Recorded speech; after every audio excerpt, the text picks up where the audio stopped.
Hello everyone, it's a beautiful spring morning here. Finally has come to our part of the country.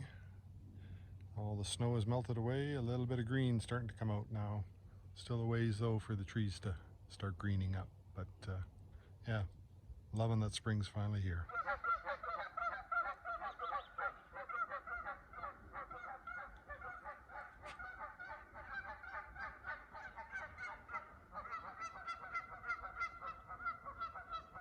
Here we are again. Cars loaded inside the trailer. No, it's not going to be a trailer queen. This video is going to be about hardening up the car a little bit for the realities of driving here in Western Canada. We don't use salt like a lot of the eastern provinces and states do for snow management and traction. We like to use sand and gravel in the winter to give us that traction that we need. And so even when the street cleanup's done, you still end up running across rocks popping up every once in a while, hitting you in the windshield or chipping the front end of the car. So I'm going to get the car front end treated with 3M and a bunch of the side and that to protect the paint from rock chips. And we're also going to get some ceramic coating on, and I've got some add-ons from ZL1 that supposed to help stop spray down the side of the car that I'll be putting in. A friend of mine told me that they can be a little tricky to install and not stay on, so see if I got a few tips and tricks maybe that I can figure out to overcome some of the challenges my friend experienced with his. All done. 3M on the front, sides, and ceramic coating.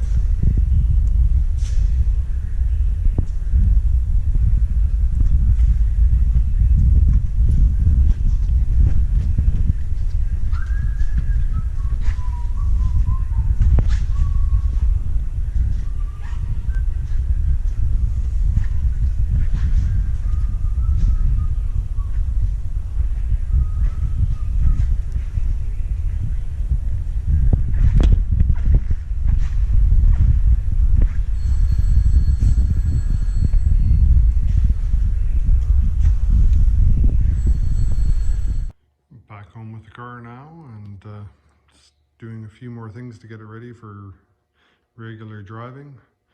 The car did come with a set of factory floor mats, but I decided to go and get some Ford accessory floor mats for the car, rubberized, because invariably getting in and out of the car in the rain and that over the years leads to a big mess and wearing out of the factory mats. So these are nicely contoured to fit right into the car, and so I'm going to put those into the car to hopefully keep it nice and clean in the interior over the years. Here's the passenger side. Right, you can see they fit really nicely in with a lip on the sides to contain any spills that might happen. And the driver's side mats similarly, and they've got a neat snap-in feature that secures them in place so you don't have them sliding up and jamming under the pedals, which is an excellent feature. As I mentioned, I picked up a few goodies from ZL1 add-ons for my car. One of them is for the splash shield. So on the back of the car, Ford does this little lip thing to try and keep the debris that comes off the rear tires from impacting the body and damaging the paintwork. For whatever reason, they haven't done it on the front of the car. This has been well documented by lots of people on the internet, and you can see the growl that everybody talks about getting caught up on the rocker panel here on the side of the car. Give you an idea how much gravel is on the roads here in Calgary. I didn't even drive the car home, I trailered it home. And that was just taking it out of their bay and putting it into the truck. Maybe, 100 yards, 100 meters is all it is. And picked up a ton of gravel already. So a friend of mine had already bought these, put them on his 350, and told me that he had issues with them staying on because of the plastic and the angles of the bends, so I'm going to try and see if I can form the plastic a little bit more to the bodywork, and hopefully it'll stay on better. So let's see what's in this bag of goodies here.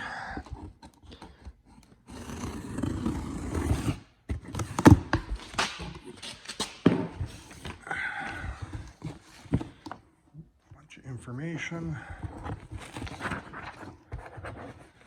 bits and bobs.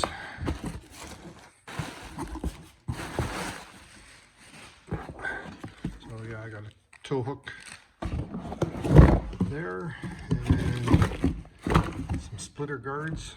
I'm not sure if I'm going to actually put those on, but I thought I'd pick them up because the front end of this car is so ridiculously low.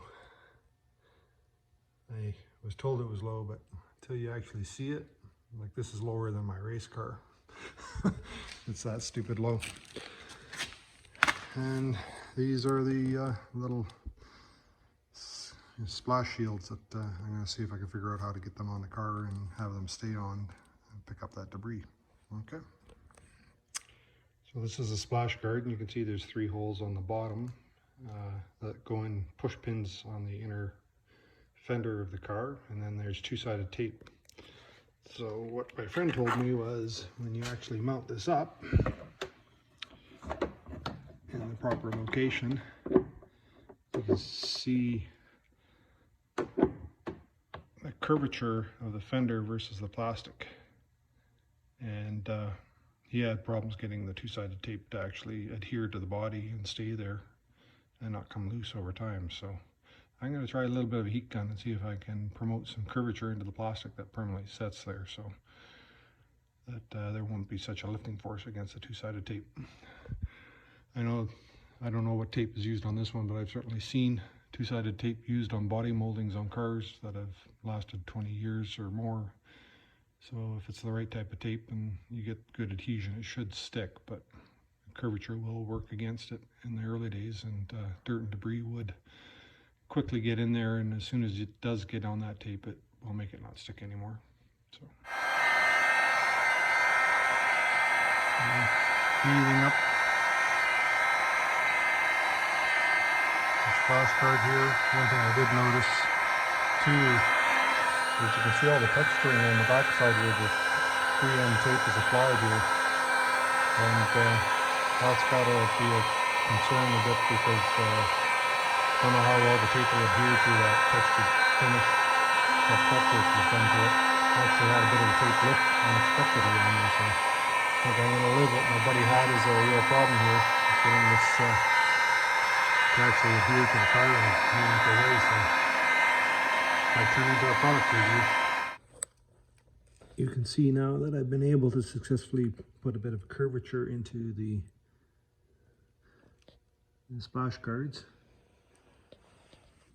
I did have issues actually applying the heat and getting the curvature, and the 3M tape actually started to lift off the back side of the splash guard, which does suggest that there is an adhesion issue with that tape fundamentally. But now you can see that the splash guard, when placed on the car, follows the contour of the car, which really the manufacturer should have done and dealt with that, not just into a straight piece of plastic. And yeah, look, I'll clean it up, put the alcohol on, swabs and cleans as the manufacturer recommends, and we'll see how these things hold up. If they hold up well or poorly, I'll let you know what happens in a future video. So here you are, I've got the splash shields on. You can see they don't sit very proud of the side of the car, but probably just enough to capture some of the rocks coming off that might get picked up by the tire, because these are super sticky. It's amazing how much they'll pick up little bits of dirt as you go down the road and throw against the side of your car. So it does plug off that hole in the rocker panel there. And yeah, I did find a little bit of frustration. Push pins, factory push pins really don't seat properly with that in there, as much as you try, you can't get the two bottom ones to seat. It was a good thing that I did pre-curve the plastic to the contour of the fender. What I am noticing, early signs are that the tape really doesn't want to adhere to the back side of the flap as opposed to the body. It seems to adhere to the body quite well.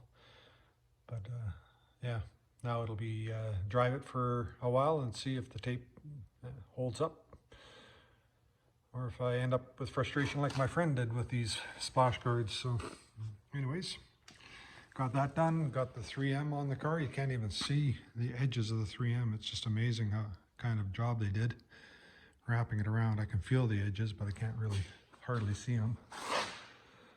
And just maybe see a bit of it there on the roof line.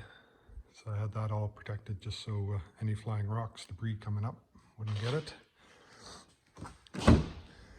Got my mud flap, or my mud flaps. I got my floor mats in the car, so she's all ready to get rolling down the road here. Looking forward to doing that exactly now that I've got it more or less set up to take a little bit of the natural abuse that happens in this part of the country.